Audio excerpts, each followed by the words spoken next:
Okay, welcome to the bar in Ontario, Canada. This is Sergeant Mercy. This is a summary of a live game that I played with my friend, who's known online as Mr. Mister, of BBR 5. I know BBR 6 out now, but the rules just dropped right before we started the game, so we played BBR 5. We actually have, I played the Axis, he played the Allies. The Axis actually accrued 13 victory points, but still lost the game because, of course, they were not able to hold Berlin. Berlin fell. But in terms of victory points, they somehow kept Warsaw. They kept Rome, Tokyo, Shanghai. Paris went back and forth once or twice, but it ended up in Italian hands. Manila was captured relatively early in the game by the Japanese. Hong Kong, Calcutta was captured on turn 3, I think.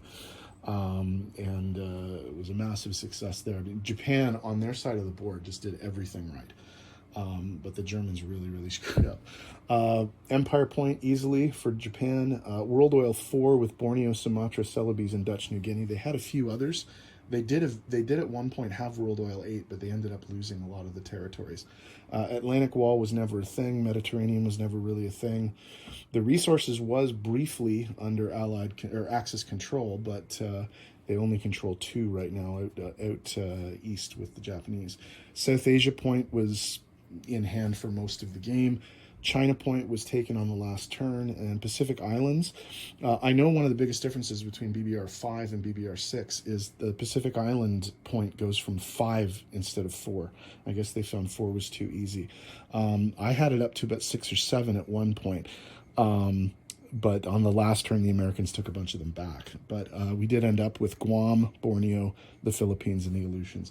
So in terms of victory points, it was 1, 2, 3, 4, 5, 6, 7, 8, 9, 10, 11, 12, 13, which is 1 over the amount that you need. However, obviously, it's an automatic Allied win if they take and hold Berlin, and that's what they did. So let's have a look at the map. There were some interesting things going on here. Canada kind of dominated in South America. They came down on their first turn and landed in French Guiana and I guess liberated that, and then activated Brazil the next turn, and then attacked Argentina to give the Commonwealth a couple of extra dollars to use. Africa was played particularly well by the Allies. They made a lot of use of the South African factory down here, pushing units north and having them do things. The Axis activated the Vichy rule, and the more I play this with that Vichy thing, the more I realize it's probably not a good idea for the Axis to do, because the only benefit that you get is that it freezes those 2 French naval vessels in Sea Zone 93 at the beginning of the game, and that helps the Italians a little bit. But other than that, it's just giving a bunch of income in Africa to the Allies, because they can just skip around here and grab, a buck, that kind of thing. So that I don't know if I would do the Vichy rule again if I played Germany, because I think the benefits are far outweighed by the disadvantages. Let's look at Europe a little bit. I can see a huge naval presence there. The Americans ended up in Normandy relatively quickly and used that as a base of operations, and ended up attacking Western Germany and eventually Germany itself. And Germany just couldn't hold. Both the Americans and the British had improved transports as their tech, and that really helped them a lot, because obviously they were able to bring 3 units instead of 2. And, the way the improved transports works, I mean, you can bring 2 tanks and a man, or a tank and artillery and a man, or, it's quite a powerful tech. Paris was eventually liberated on the last turn, but the Italians ended up taking it back. Oh crap, hold on. I'm gonna have to fix something here. Sorry, just give me a sec here. Sorry about that. The Italians weren't in here. That was a mistake. I was just goofing around with some stuff. But the Italians did end up taking France back, and the Canadians from Vichy tried to liberate, but weren't able to do so. So the France does end the game in Axis hands. Look how vulnerable Italy is too, right? But again, other than a couple of transports down here, I mean, obviously, if the game went to round 9, Italy would fall. But you know, it's one of those situations. In round 8, you sort of throw everything at the wall because it doesn't really matter, right? You don't have to worry about defense or anything like that. The only thing they had to do was leave a single fighter in southern Italy in case there were transports that came up with the Commonwealth, right? Okay, Russia. Germany really screwed up here. Their tech was heavy tanks, and they made a really, really heavy push on Russia with a bunch of their tanks, but ended up leaving a bunch of them exposed, and the Russians hit back very, very hard and ended up like killing most of the German tanks. And Germany did end up, they took Leningrad, they were actually into the Urals, but because of the problems here in Europe proper, obviously they couldn't sustain that attack, and it ended up sputtering out quite a bit. What ended up happening early in the game is there was a lot of back and forth with the German Luftwaffe and the British Navy, the Royal Navy. The Germans kept knocking out the Navy, but then it kept costing them planes, and they ended up not having enough planes and things like that. Mideast was kind of interesting.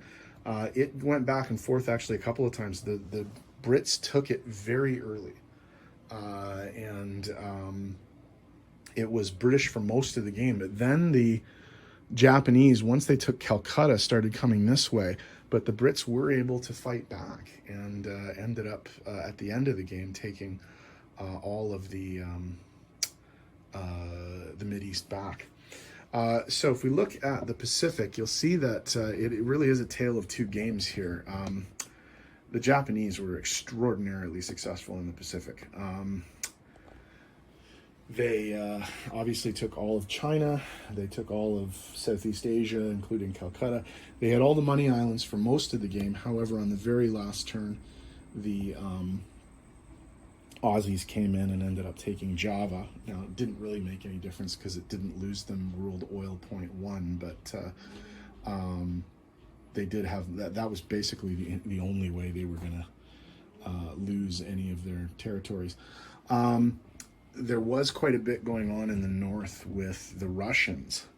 They took Manchuria and Korea, but as you can see, there are no Russian units left on the board, and Japan was successful at preventing their